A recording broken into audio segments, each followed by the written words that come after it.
नमस्कार सगळ्यांना, स्वागत आहे परत एकदा सर्वांचं आपल्या आवडत्या चॅनलवरती. तर महाराष्ट्र आदिवासी विकास विभागामध्ये ज्या विद्यार्थ्यांनी चौकीदार या पदाला अर्ज केला असेल, तर त्या पदासाठी जी काही लेखी परीक्षा होणार आहे, तर त्या लेखी परीक्षेसाठी आवश्यक असलेले प्रश्न आपण या ठिकाणी पाहत आहोत. सो प्रत्येक विषयाचे आपण या ठिकाणी पाहत आहोत आणि सगळ्यात महत्त्वाची बाब म्हणजे काय, तर या पदाला जे काही आवश्यक असलेलं किंवा या परीक्षेसाठी उपयोगी असलेलं जे काही तुम्हाला स्टडी मटेरियल, त्यानंतर व्हिडिओ लेक्चर्स, टेस्ट, ओके, सर्व काही ऑलरेडी बॅचमध्ये चालू करण्यात आलेलं आहे. प्रत्येक टॉपिकनुसार व्हिडिओ लेक्चरसुद्धा अपलोड होत आहेत. त्यानंतर टेस्ट पेपरसुद्धा अपलोड होत आहेत. सो लवकरात लवकर जॉईन करा. त्याची माहिती तुम्हाला व्हिडिओमध्ये मिळून जाईल. सो पहा, आजच्या या सिरीजचा पहिला प्रश्न, आणि आज आपण स्पेशली करून गणित आणि बुद्धिमत्तेचेच प्रश्न पाहणार आहोत. ओके, अगदी सोपे असतात, तेवढं काही हार्ड नसतात. आता बघा, प्रश्नचिन्हाच्या जागी योग्य पर्याय निवडा. प्रश्नचिन्ह या ठिकाणी आहे आणि बघायला गेलं तर एक सर्कल दिलं आहे, त्याच्यामध्ये चौकोन दिलं आहे आणि त्यात 4 एक पद्धतीनं सहसंबंध लावायचं आहे. बघायला गेलं तर 63 आणि 7, ओके, परत 2 आणि 14, 8 आणि 16 आणि 9 आणि इथं क्वेश्चन मार्क. ओके, सो आता इथं बघा, इथून सुरुवात करा. 2 आणि 14 म्हणजेच 2 गुणिले 7 जर केलात, ओके, 2 गुणिले 7 केलात तर तुम्हाला काय मिळतं? 14 मिळतं. परत 8 गुणिले 2 केलात, ओके, 8 गुणिले 2 केलात तर तुम्हाला किती मिळतं? 16 मिळतं. परत इथं बघायला गेलं तर याच्यामध्ये इथं 7 गुणिले 9 केलात तर काय येईल? 63 येतं, बरोबर. आता हे तुम्हाला कळालं. आता इथं बघून घ्या, इथं काय सहसंबंध आहे, तर या दोघांचा गुणाकार इथं दिलाय, ओके, परत या दोघांचा गुणाकार इथं दिलाय. त्याच पद्धतीनं हा जो आहे 7 आणि 9चा, या दोघांचा गुणाकार या रकान्यात दिलाय. म्हणजेच हे सिरीज या पद्धतीनं चालू आहे, तर या दोघांचा गुणाकार काय येईल? इथं येईल. म्हणजेच 9 गुणिले 8, ओके, 9 गुणिले 8 बरोबर जे काही 72 येईल ते आपलं या ठिकाणी उत्तर असेल. ओके, सो एकदम सिंपल असतात. गुणाकार, भागाकार, बेरीज, वजाबाकी, त्यानंतर जे काही वर्गमूळ, घनमूळ, हे थोडंसं एक वेळा प्रॅक्टिस करा. आणि अजून एक सांगतोय, तुमचा पेपर ऑनलाईन होणार आहे. परत परत सांगतोय, CBT तुमचा पेपर होणार आहे, TCS तुमची परीक्षा घेणार आहे. त्यामुळं या पॅटर्ननुसार जे काही प्रश्न परीक्षेला उपयोगी पडतील त्याच प्रश्नांचा सराव करा. सो आमच्या टीमनं ऑलरेडी जी काही यशस्वी भव नावाची बॅच बनवलेली आहे, त्या बॅचमध्ये पहिली टेस्ट अपलोड केलेली आहे. सो ती पहिली टेस्ट लवकरात लवकर जाऊन सोडवा. त्या टेस्टचा जो काही पॅटर्न आहे, जसा तुमचा पेपर होणार आहे त्या पद्धतीनं ती टेस्ट ठेवण्यात आलेली आहे. ओके, सो हा झाला पहिल्या प्रश्नाचं उत्तर. व्हिडिओच्या सुरुवातीला तुम्हाला बॅचबद्दल ऑलरेडी इन्फॉर्मेशन दिलेली आहे. ज्या विद्यार्थ्यांनी आदिवासी विकासामध्ये अर्ज केला असेल, तर अशा सर्व विद्यार्थ्यांसाठी जी काही लेखी परीक्षा होणार आहे, तर त्या लेखी परीक्षेची परिपूर्ण तयारीसाठी जवळपास 15 ते 20 दिवस झाले ती बॅच चालू झालेली आहे. त्या बॅचमध्ये तुम्हाला जवळपास व्हिडिओ लेक्चर्स, PDF, टेस्ट सर्व काही एकाच ठिकाणी त्या ठिकाणी मिळणार आहे. सो लवकरात लवकर जाऊन ॲप डाउनलोड करा. ॲपची लिंक जी आहे ती डिस्क्रिप्शनमध्ये देण्यात आलेली आहे. सो ॲप डाउनलोड केल्यानंतर अशा पद्धतीने तुम्हाला ॲपमध्ये वेगवेगळे बॅचेस दिसतील. तर या बॅचमध्ये जी काही यशस्वी भव नावाची जी बॅच आहे, त्या बॅचवर क्लिक करून तिथं तुम्हाला प्रवेश घ्यायचा आहे.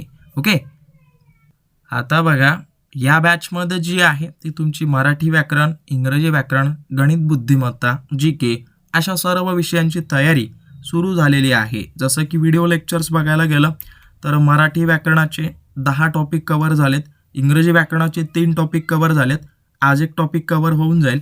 त्यानंतर गणित आणि बुद्धिमत्ता आणि सामान्य ज्ञान याचे सुद्धा व्हिडिओ लेक्चर्स लवकरात लवकर त्या ठिकाणी अपलोड होतील. ओके, सो हा झाला व्हिडिओ लेक्चर संदर्भात. त्यासोबत टेस्ट. आता बघा, तुमचा जो काही पेपर आहे तो त्या ठिकाणी ऑनलाईन होणार आहे. त्यामुळं आत्तापासून ऑनलाईन सराव करण्याची जी आहे ती सवय लावा. त्यातूनच तुम्हाला कळून जाईल की कशा पद्धतीचा हा पेपर होतो. ओके, सो हा ऑनलाईन पेपर वगैरे आमच्या टीमनं ऑलरेडी उपलब्ध करून दिला आहे. असं सेशन वगैरे बनवण्यात आलेले आहेत. थोडंसं स्क्रीनमध्ये दिसत नाही आहे, सो असू द्या. तर जे काही तुमचा पॅटर्न आहे त्याच पद्धतीनं हे बनवण्यात आलेले आहेत. सो वेळ न गमावता लवकरात लवकर जॉईन व्हा. आणि याच्यासोबत अजून बऱ्याच जणांना वाटतं की PDF स्वरूपात काय आहे, तर PDF स्वरूपात 10 असे PDF बनवलेले आहेत जे की टॉप लेवलचे प्रश्न त्या ठिकाणी देण्यात आलेले आहेत, जे की परत परत रिपीट होतात. त्यासोबत जीकेचे काही रिपीटेड क्वेश्चन्स आहेत त्यासाठी सुद्धा सामान्य ज्ञानचा ठोकळा देण्यात आलेला आहे. त्यामुळं लवकरात लवकर प्रवेश मिळवून घ्या. एकाच ठिकाणी तुमची परिपूर्ण तयारी या ठिकाणी आपल्यासोबत होऊन जाईल. ओके, सो ॲप प्ले स्टोअरला उपलब्ध आहे. स्टडी विथ गुरु या नावानं उपलब्ध आहे. सो लवकरात लवकर जॉईन करा. धन्यवाद. परत दुसरा प्रश्न बघूयात. आता इथं बघा, सिंपल भाषेत तुम्हाला दिलंय की 6 खुर्च्या आणि 4 टेबल यांची किंमत किती आहे? 1400 रुपये. ओके, थोडंसं हे वेगळं घ्या. हां, इथं लिहून घ्या.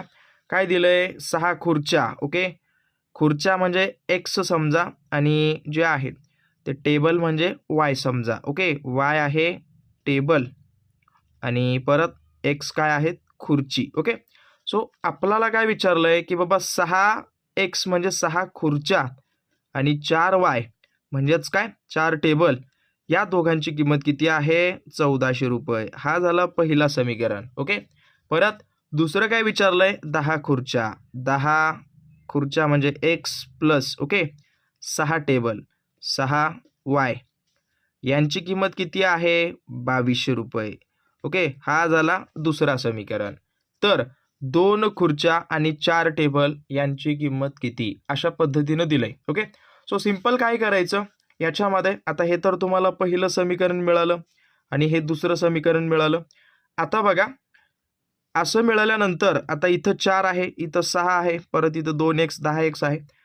हा तर अंक समान करा अथवा हा तर अंक समान करा, या दोघांना मिळता जुळता झाला पाहिजे. तर इथं बघायला गेलं तर या समीकरणाला जर तुम्ही 3 न गुणाकार करा अथवा याला बघायला गेलं पहिल्या समीकरणाला जे आहे ते 3 न गुणा. ओके, आणि दुसरं जे समीकरण आहे त्याला काय करा 2 न गुणा. म्हणजेच काय? 6 दोन्ही 12 होतील, इथं 12y होतील आणि इथं 3 गुणिले 4 केल्यास 12y होतील. ओके, सो फक्त यालाच गुणाकार करायचा नाही, परिपूर्ण करावं लागेल. परत इथं बघा 3 गुणिले 6 म्हटलं तर 18x प्लस ओके, परत इथं 4 गुणिले 3 म्हणजेच काय? 12y. ओके, बरोबर. 14 गुणिले 3 म्हणजेच किती? 72. ओके, 7200 त्या ठिकाणी, सॉरी 14 42 ना. हां, ओके, सॉरी. तर 42 इथं येईल म्हणजे 4200. हा झाला आपला नवीन समीकरण पहिला. परत या समीकरणाला आपण कितीनं गुणाकार केलाय? 2 न. सो 10 गुणिले 2 20x. Okay, plus as it is 6 गुणिले 2 12y. परत 2200 गुणिले 2 किती होतील? 4400. ओके, सो आता बघा काय करायचं. सगळ्यात पहिलं सिंपल भाषेत बघायला गेलं तर या समीकरणामधून हे समीकरण काय करा? वजा करा. ओके, सो इथं 20 मधून 18 गेले, किती उरतात? 2x. ओके, इथं मायनस आहे, हे दोघं कटले, इथं 0 आलं. ओके, परत 4400 मधून 4200 गेलं तर किती येतात? 200. ओके, सो हे झालं आपलं समीकरण. परत इथं 2x बरोबर 200 घ्या, म्हणजेच x बरोबर आपली काय व्हॅल्यू येईल? 200. हे इकडं भागाकारात जाईल. ओके, हां, सिंपल आहे. म्हणजेच x बरोबर काय येईल? बे एक बे आणि इथं बे एक बे 100. म्हणजे एक्सची व्हॅल्यू काय झाली? 100. एक्स म्हणजे काय आहेत? खुर्ची. ओके, सो खुर्चीची किंमत काय झाली? एका खुर्चीची किंमत आहे 100 रुपये. ओके, हे लिहून घ्या सगळ्यात अगोदर. त्यानंतर आता बघा, पहिलं समीकरण आपलं काय होतं? 6x. म्हणजे 6x म्हणजेच काय? 100 एका खुर्चीची किंमत आहे, तर 6 खुर्च्यांची किंमत किती होईल? 600. म्हणजेच जवळपास हे काय करा, या समीकरणामध्ये एक्सची व्हॅल्यू ठेवून टाका. ओके, हां, तर इथं 600 प्लस 4y जशाच तसं ठेवा, बरोबर किती आलं? 1400. ओके, कधीही पहिल्या समीकरणात ठेवायचं, या दुसऱ्या समीकरणात नका ठेवू. परत सांगतोय. परत 600 इकडं टाकल्यावर तर इकडं मायनस होतात. ओके, इथं 600 वजा जर झाले तर किती येईल तुमचं? ऑलमोस्ट बघायला गेलं तर याच्यामध्ये किती? 800 येईल ना. ओके, 800 त्या ठिकाणी येईल. ओके, हां, तर 4y बरोबर किती आलं 800, म्हणजेच y बरोबर काय येईल एक पद्धतीनं 800 भागिले 4 म्हणजेच काय किती येईल 200. ओके हां, म्हणजेच y बरोबर काय आहे खुर्ची आहे, म्हणजेच एका खुर्चीची किंमत काय आहे 200 रुपये, सॉरी टेबलची, आणि जी काही खुर्ची आहे तिची आहे 100 रुपये. सो आता आपल्याला काय विचारलंय दोन खुर्च्या, एका खुर्चीची किंमत आहे 100, दोन खुर्च्यांची किंमत किती होईल 200, आणि प्लस 4 टेबल विचारलंय, एका टेबलाची किंमत किती आहे 200 रुपये, म्हणजेच 200 गुणिले 4 केलं तर 800 रुपये हे 4 टेबलांची, तर या दोघांची बेरीज काय येईल एक पद्धतीनं 1000 रुपये त्या ठिकाणी येईल. हे तुमचं उत्तर त्या ठिकाणी बरोबर असेल. ओके, कधीही लक्षात ठेवा जेवढं होईल तेवढं जे गणित आणि बुद्धिमत्तेचे प्रश्न आहेत ते व्यवस्थित सोडवा, ते तुमचे मार्क्स कुठंही जात नाहीत. ओके, तर हा त्याचं उत्तर वगैरे होतं. ओके, सो बघा परत पुढचा प्रश्न काय म्हणतो की महाराष्ट्रावर सर्वप्रथम राज्य करणारं राजघराणं कुठलं आहे, तर सातवाहन नावाचं हे राजघराणं आहे जे की आपल्या महाराष्ट्रावर सगळ्यात पहिलं राज वगैरे केलंय. ओके, परत आता बघा इथं बघा BMRG दिले, पहिल्या अक्षराचा संबंध याच्याशी लावतात, याचा म्हणजे असं जसं कॉमा कॉमा येतंय ना, तर या पहिल्या अक्षरांचा सहसंबंध असा लावला जातो. ओके, सो हा पहिला अक्षर झाला, दुसऱ्या अक्षराचा याच्याशी, याचा जाऊन याच्याशी लावा, परत याचा सहसंबंध याच्याशी लावायचा असतो, परत तिसऱ्याचा या तिसऱ्याशी, या तिसऱ्याचा या तिसऱ्याशी, या तिसऱ्याचा या तिसऱ्याशी, आणि येणारा जो काही तिसरा आहे त्याच्याशी. ओके, सो सगळ्यात पहिलं इथं बघा काय असेल की बी आणि डी मध्ये काय फरक आहे, तर बी पासून दुसऱ्या क्रमांकावर काय आहे डी आहे, डी पासून दुसऱ्या क्रमांकावर काय आहे, डी पासून दुसऱ्या क्रमांकावर एफ आहे. ओके, एफ पासून दुसऱ्या क्रमांकावर काय आहे एच आहे, म्हणजेच येणारी सिरीज काय असेल की बाबा एच पासून दुसऱ्या क्रमांकावर जे काही अक्षर येईल ते कुठलं येतं HIJ येतं. ओके, सो इथं पहिलं अक्षर काय मिळालं तुम्हाला जे मिळाला. ओके, त्याच पद्धतीनं बघा इथं काय विचारलंय, आता बघा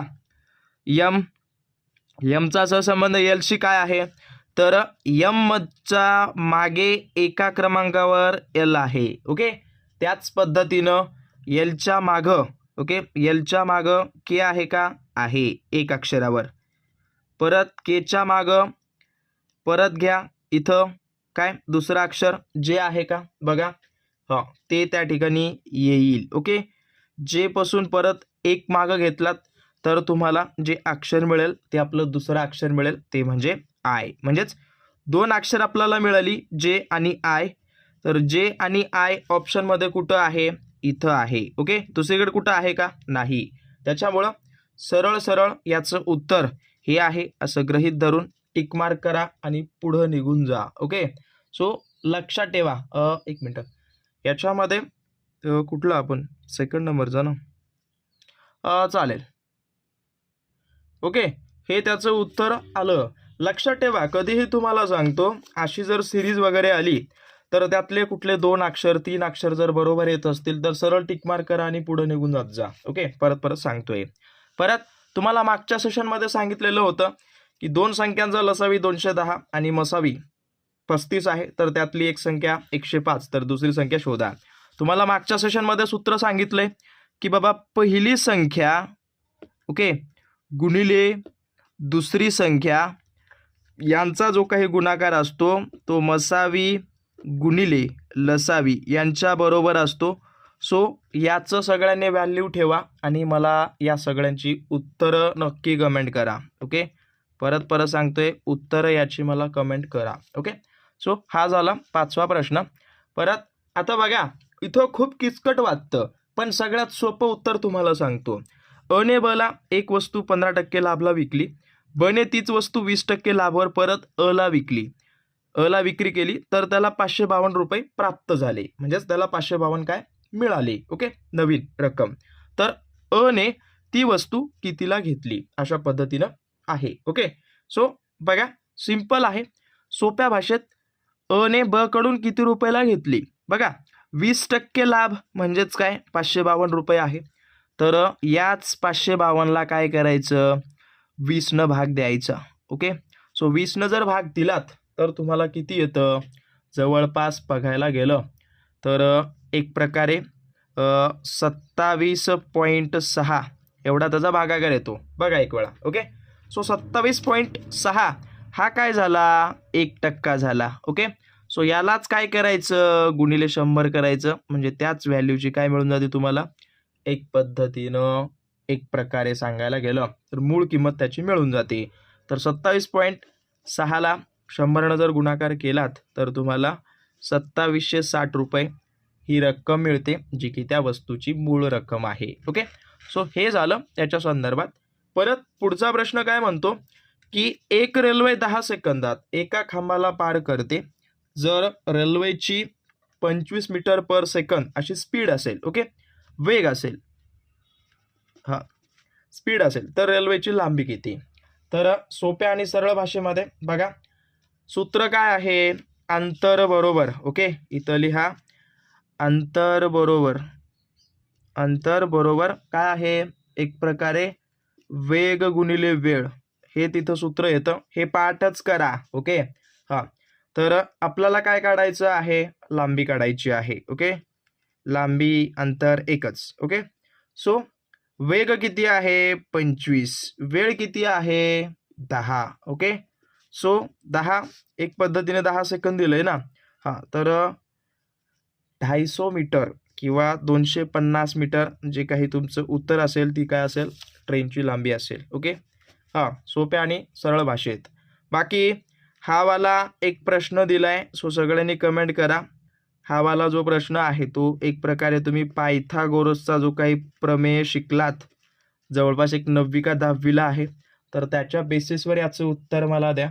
बाकी काही डाऊट असतील अवश्य मला कळून द्या. ज्यांनी बॅच जॉईन केली नसेल, बॅच जॉईन त्या ठिकाणी करून घ्या. धन्यवाद.